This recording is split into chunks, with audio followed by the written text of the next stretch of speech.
नमस्कार। आज का वीडियो है आपके पसंदीदा प्लांट के बारे में, जिसका अक्सर आप कमेंट सेक्शन में जिक्र करते हैं कि आपके पीछे जो ये बड़ी बड़ी पत्ती का पौधा है ये क्या है। ये है मॉन्स्टेरा डेलिसियोसा। आज इसकी केयर के बारे में पूरी बातें करते हैं। ये भी बात करते हैं कि इसकी पत्ती का साइज बड़ा कैसे किया जाए और उसके लिए क्या टिप्स और ट्रिक्स अपनाई जाएं। तो देखते रहिए इस वीडियो को आखिर तक ये जानने के लिए कि पत्ती बड़ी कैसे करें। मैं हूँ Anjana, welcome to Amlan Bagh. Monstera के अलावा इसके और भी नाम है, जैसे स्विस चीज प्लांट। चीज में जैसे छेद होते हैं उसी तरीके से इसमें भी कहीं कहीं आपको छेद और कट्स परफोरेशंस नजर आते हैं। ब्रोकन हार्ट प्लांट, बेचारा बीच में से कटा होता है, नाम हालांकि अच्छा नहीं है लेकिन फिर भी कई लोग इसको ब्रोकन हार्ट प्लांट के नाम से भी जानते हैं। एरियल रूट्स निकली होती हैं इसके अंदर। पत्तियों में कट्स या परफोरेशंस होंगे, चाहे पत्तियां पूरी कटी होंगी या एज से जुड़ी होंगी, बीच में से कटी होंगी, ये अलग अलग वेराइटीज होती हैं। ये बड़ी पत्ती का है मॉन्स्टेरा डेलिसियोसा, जिसकी एजेस कटी हुई होती हैं। और दूसरी वैरायटी होती है मॉन्स्टेरा एडेंसोनी, जिसमें साइड में पत्तियां कटी हुई नहीं होती लेकिन बीच बीच में छेद होते हैं। और भी कई पत्तियों के शेप्स एंड साइज आपको फर्क मिल सकते हैं, लेकिन पहचान हमेशा यही होगी कि पत्तियों में कट्स होंगे।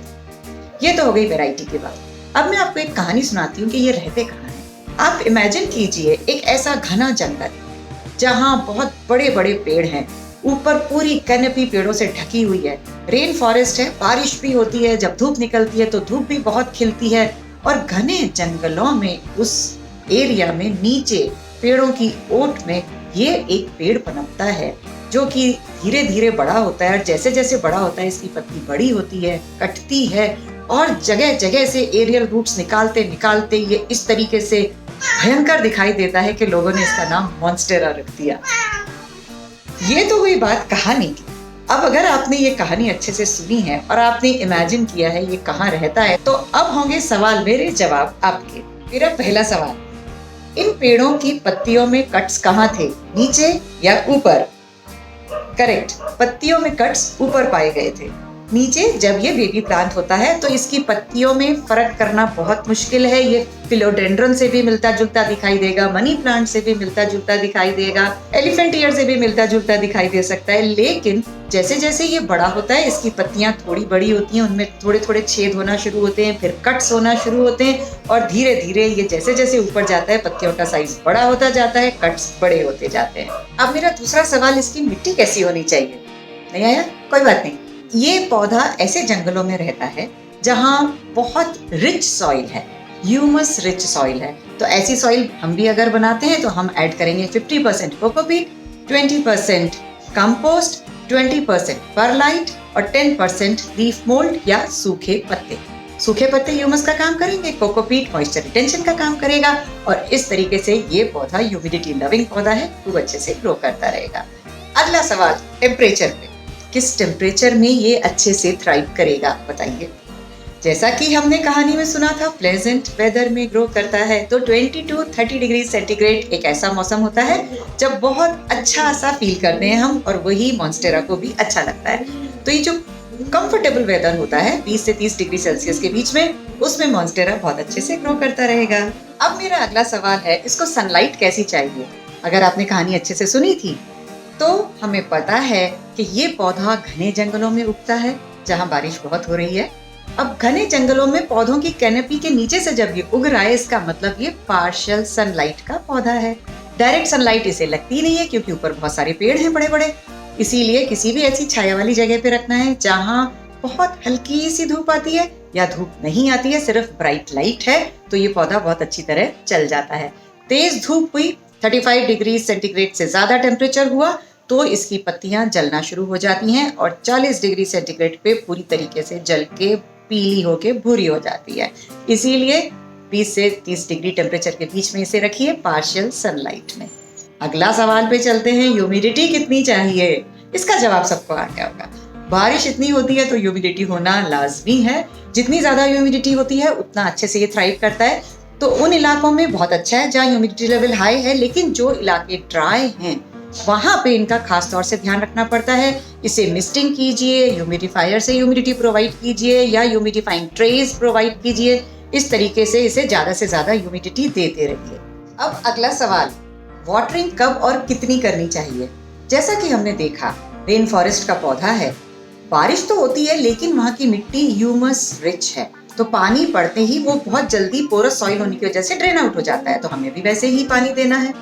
हमें पानी देना है जब जब ऊपर की मिट्टी सूख जाए, थोड़ी सी मिट्टी सूखी दिखे तो पानी दे दीजिए। बहुत सूखा हो जाएगा तो पत्तियां ड्राई होके आपको एजेस पीली दिखाई देने लग जाएंगी, इसीलिए जब ऊपर थोड़ा सूखा दिखे इसको पानी दे दीजिए। मिट्टी हमने सही बनाई है, इसीलिए पानी ड्रेन आउट होना बहुत जरूरी है। और इसीलिए जब भी वाटरिंग करें, थरो वाटरिंग करें, खूब पानी दें, पूरा पानी दें, इतना कि नीचे के ड्रेनेज होल से निकल जाए। ड्रेनेज होल भी बहुत बड़े बड़े हों ताकि पानी ज्यादा देर अंदर ना रुके। दिया और निकल गया, उसके बाद उसे सूखने दीजिए। 15 दिन लगते हैं, 10 दिन लगते हैं, 20 दिन लगते हैं, जितने भी दिन आपकी एरिया के हिसाब से लगते हैं। क्योंकि शेड में पड़ा है पौधा, इसलिए बहुत जल्दी मिट्टी नहीं सूखेगी। जब थोड़ी सी आधा इंच की मिट्टी ऊपर सूखी दिखने लग जाए, फिर से ऐसे ही पानी दे दीजिए। अब सवाल है, इसका ग्रोइंग पीरियड कौन सा होना चाहिए? करेक्ट, बरसात। बरसात में ये बहुत अच्छी तरह ग्रो करता है, बहुत एरियल रूट्स डेवलप करता है और इस तरीके से मॉन्स्टर्स बन जाता है।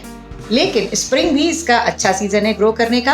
अब जब सर्दियां आ रही हैं तो ये थोड़ा सा आराम करने चाह रहा है। अगर इसकी ग्रोथ कम हो तो चिंता करने की जरूरत नहीं है, बहुत काम कर चुका है, थोड़ा आराम करने दीजिए। 2 महीने बाद, 3 महीने बाद स्प्रिंग में फिर से इसमें नया फुटाव आएगा और फिर से इसमें अच्छी बढ़त आएगी। ये तो हुई नेचुरल कंडीशंस, लेकिन हम जंगल से उठा के इन्हें घर में ले आए और घर में भी इंडोर रख दिया किसी कोने में। अब हमें इसको संभालना पड़ेगा। तो पहला सवाल आता है, इसको फर्टिलाइज कैसे करें? नॉर्मली ये हाई फीडर नहीं है, इसको बहुत ज्यादा फर्टिलाइजर की जरूरत नहीं होती है। अच्छी सॉइल में ऑलरेडी है, ह्यूमिडिटी है, काफी है इसके लिए। लेकिन क्योंकि हम इसे अपने तरीके से ग्रो कर रहे हैं, इसलिए कभी कभी थोड़ा फर्टिलाइजर दे देते हैं तो ये अच्छे से ग्रो करता है। फिश फर्टिलाइजर, सीवीड फर्टिलाइजर, ये इसे पसंद है। तो नॉर्मली जो हम साल में 2 बार कंपोस्टिंग करते हैं, उसके अलावा 2-3 बार इसका लिक्विड मैन्योर बना करके दे दीजिए, वो इसके लिए काफी है। इसके अलावा इसे कुछ खास फर्टिलाइजर की जरूरत नहीं है। और इसी के साथ दूसरी चीज शुरू होती है कि इसे प्रोपोगेट कैसे करें। प्रोपोगेट करने का तरीका एग्जैक्टली मनी प्लांट जैसा सिंपल तरीका है। किसी भी स्टेम में नोड के नीचे कटिंग कीजिए और इस कटिंग को चाहे तो पानी में ग्रो कर लीजिए, चाहे मिट्टी में ग्रो कर लीजिए। मैंने पानी में इस तरीके से ये इसकी कटिंग डाल रखी है और करीब 1.5-2 महीने हो चुके हैं। अब इतनी सारी रूट्स इसकी डेवलप हो गई हैं। किसी भी कांच के कंटेनर में ऐसी जगह पे रख दीजिए जहाँ पे थोड़ी सी ब्राइट लाइट आती रहती है। धीरे धीरे इसमें रूट्स डेवलप हो जाती हैं। इसके बाद चाहें तो आप इसको मिट्टी में शिफ्ट कर लीजिए और अगर आप चाहते हैं पानी में रखना तो ये पानी में भी चलता रहता है, ग्रोथ थोड़ी सी स्लो होती है। दूसरा तरीका है कि आप इसकी कटिंग को डायरेक्टली मिट्टी में डाल दीजिए। ध्यान ये रहे कि इसकी जो एरियल रूट्स अगर निकली हैं तो वो उसी समय मिट्टी में चली जाएं, अदरवाइज कम से कम 2 नोड मिट्टी में हो ताकि जल्दी से रूट डेवलपमेंट हो और पौधा अच्छे से बढ़ता जाए। एक और चीज जो केयर करने की है वो ये है कि इसके साथ हमें बिगिनिंग में ही एक मॉस स्टिक गाड़ दीजिए। मॉस स्टिक इसलिए क्योंकि हमें पता है इसकी एरियल रूट्स निकलेंगी और इसे सपोर्ट की जरूरत होती है। जितना ऊपर से ह्यूमिडिटी मिलेगी, जितना न्यूट्रिशन मिलेगा, उतना ही इसकी पत्तियों का साइज बड़ा होगा। तो हमेशा इसे किसी मॉस स्टिक या ट्रेलिस पे चढ़ाइए। जैसे ऊपरी सपोर्ट मिलता जाएगा, पत्ती का साइज बड़ा होता जाएगा। तो इन सब कंडीशंस को फॉलो करेंगे तो ऑफ कोर्स मॉन्स्टेरा की पत्तियां वाकई में मॉन्स्ट्रस होती चली जाएंगी, इस तरीके से जैसे मेरी ये पत्ती पूरे 1 हाथ के बराबर है। अब मैं आपको 2 ऐसे इंटरेस्टिंग फैक्ट्स बताती हूँ जो साइंटिस्ट की रिसर्च है, मेरा कोई पर्सनल एक्सपीरियंस नहीं है, लेकिन इंटरेस्टिंग फैक्ट है इसलिए आपके साथ शेयर करती हूँ। जितने भी पौधे हम घर के अंदर रखते हैं या बाहर रखते हैं, हमेशा पत्तियों का रुख होता है सनलाइट की तरफ। वो सनलाइट की तरफ जाती हैं, इसीलिए हम गमलों को मोड़ते रहते हैं, घुमाते रहते हैं ताकि पत्तियों का डायरेक्शन चेंज होता रहे।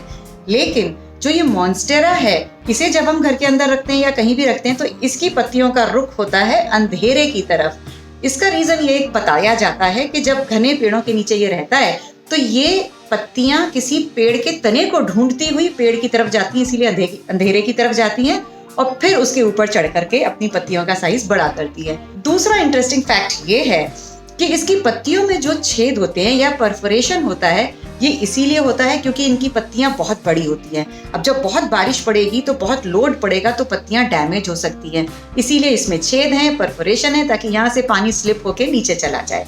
दूसरी वजह ये भी हो सकती है कि इन छेदों से धूप छन के नीचे की पत्तियों को मिलेगी तो नीचे की पत्तियों को भी तो खाना चाहिए। अब ये मैंने पढ़ा है, सुना है, मेरा एक्सपीरियंस नहीं है, लेकिन मज़ेदार है ना। तो चलिए इस वीडियो को इसी बात पर लाइक कर दीजिए और शेयर कर दीजिए। और अमलान बाग को सब्सक्राइब नहीं किया है तो इसे तो प्लीज़ जल्दी से सब्सक्राइब करते हुए बेल आइकन दबा दीजिए। नमस्कार।